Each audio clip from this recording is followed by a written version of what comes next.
기도하겠습니다.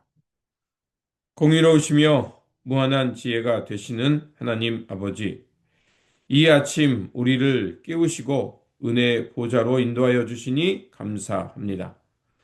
날마다 주님의 말씀 앞에 서면서도 때로는 내가 가진 작은 지식과 경험으로 하나님을 다 안다고 착각하며 고통받는 이웃을 판단했던 우리의 교만을 용서하여 주옵소서. 오늘 빌닷의 변론을 통해 우리의 믿음의 자리를 돌아보게 하여 주시고 내 생각보다 크신 하나님의 섭리와 주권을 알게 하여 주옵소서.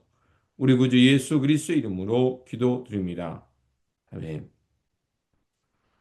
오늘 우리에게 주신 말씀은 욥기 8장 20절에서 22절입니다.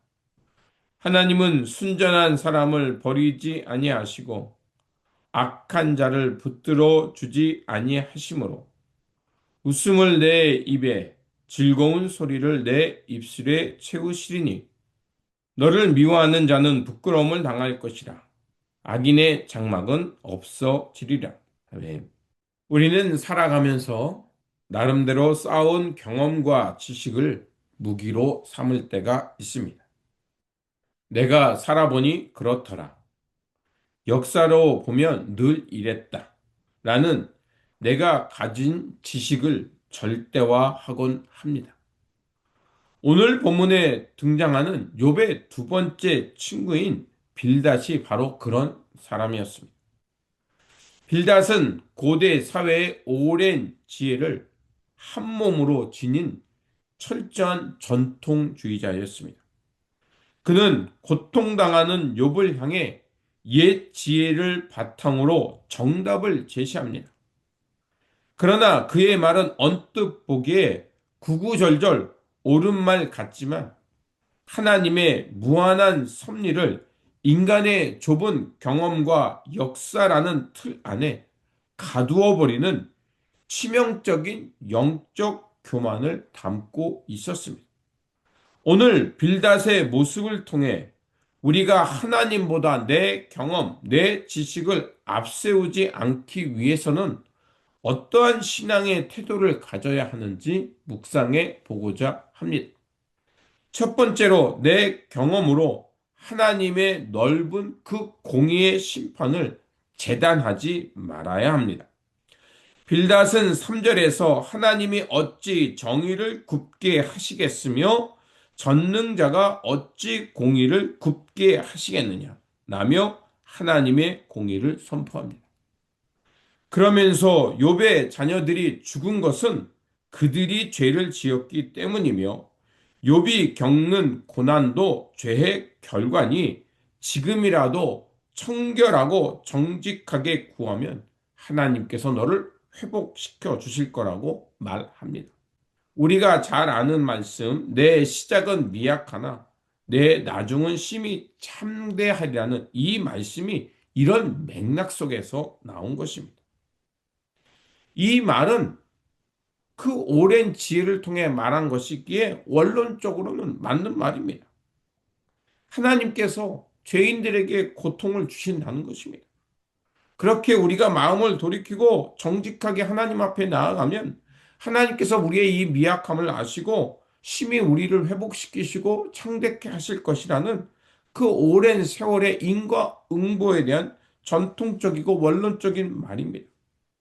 그런데 빌닷은 무엇을 잘못 생각했습니까? 모든 고난이 죄의 결과라는 잘못되고 편협한 신학적 경험과 인과응보라는 공식으로 하나님의 공의를 재단해 버렸습니다. 하나님의 공의는 인간이 다 이해할 수 없을 만큼 깊고 오묘하기도 합니다. 내가 경험한 하나님이 전부라고 말할 수 없습니다. 내 좁은 소견으로 하나님의 깊은 섭리를 쉽게 결론 내리는 것은 어리석음을 드러내는 것입니다. 그 어리석음, 내가 아는 것이 전부라고 말하는 순간 나는 어리석은 자라는 것을 말하고 있음을 우리가 알아야 할 것입니다. 두 번째로 사람의 전통과 지식은 한계가 있음을 인정해야 합니다.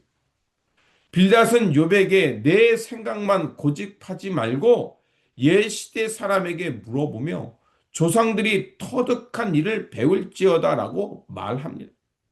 그러면서 우리는 어제 태어난 존재일 뿐이며 세상에 있는 날이 그림자와 같아서 아는 것이 없다라고 말을 합니다. 인간의 지혜는 짧습니다. 조상들의 전통과 역사적 경험을 의지하라는 뜻입니다. 물론 역사와 전통은 소중한 것입니다. 그러나 조상들이 쌓아온 수천 년의 지혜라 할지라도 온 우주를 창조하시고 역사를 운행해 가시는 하나님의 지혜 앞에서는 한낱 먼지에 불과합니다.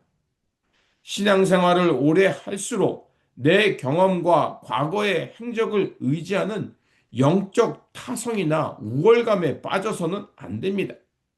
인간의 전통을 하나님의 말씀보다 앞세우지 않도록 우리가 깨어 기도하시면서 우리의 지식의 한계를 알고 사는 것이 중요합니다.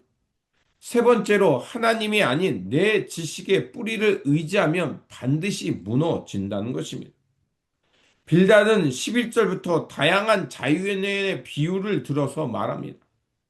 왕골이 진펄이 아니고서 자랄 수 없으며 갈대가 물이 없이 자랄 수 없듯이 하나님을 잊어버린 자의 길은 이와 같고 소망 없는 무너짐이라고 경고합니다.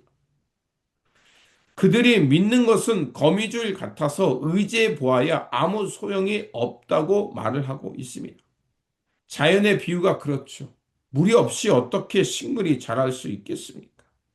또 우리가 하나님이 아니고서 어떻게 하나님의 깊고도 오묘한 섭리를 깨달을 수 있겠습니까?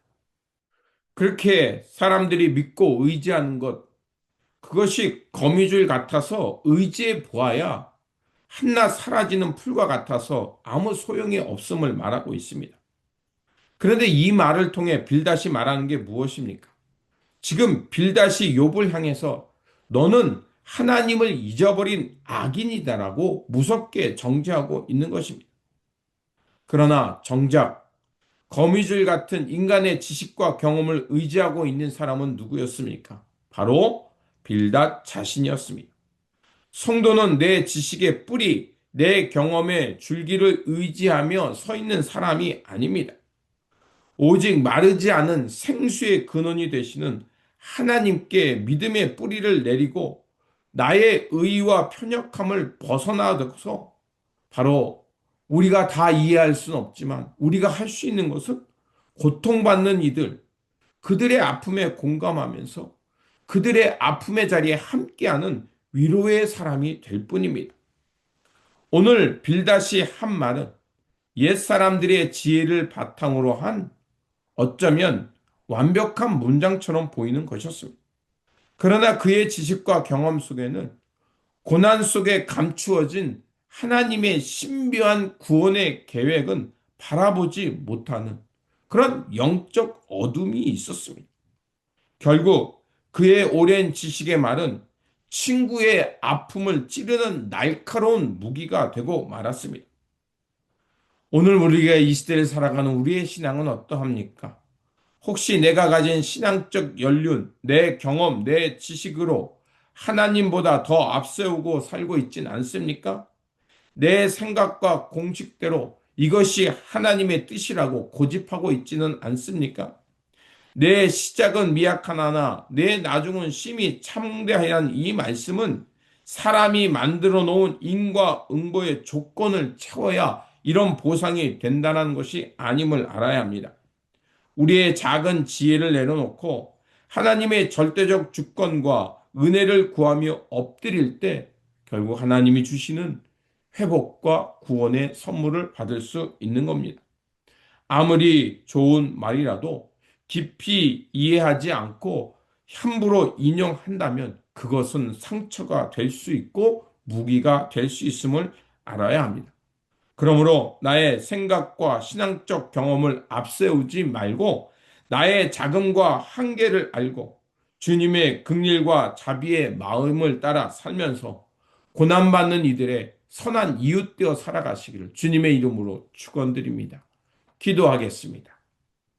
하나님 아버지, 오랜 세월의 신앙 생활이 우상이 되어 하나님을 함부로 판단하고 이웃을 정죄하는 영적 자만한 자가 되지 않게 하여 주옵소서. 내 생각의 틀에 하느님을 가두지 않게 하시고 내가 아는 것이 일부분임을 알고 늘 겸손하게 하여 주옵소서.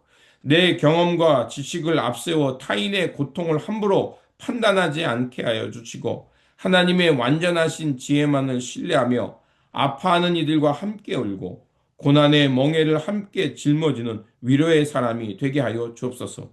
우리를 참된 지혜로 이끄시는 우리 구주 예수 그리스도 이름으로 기도드립니다. 아멘.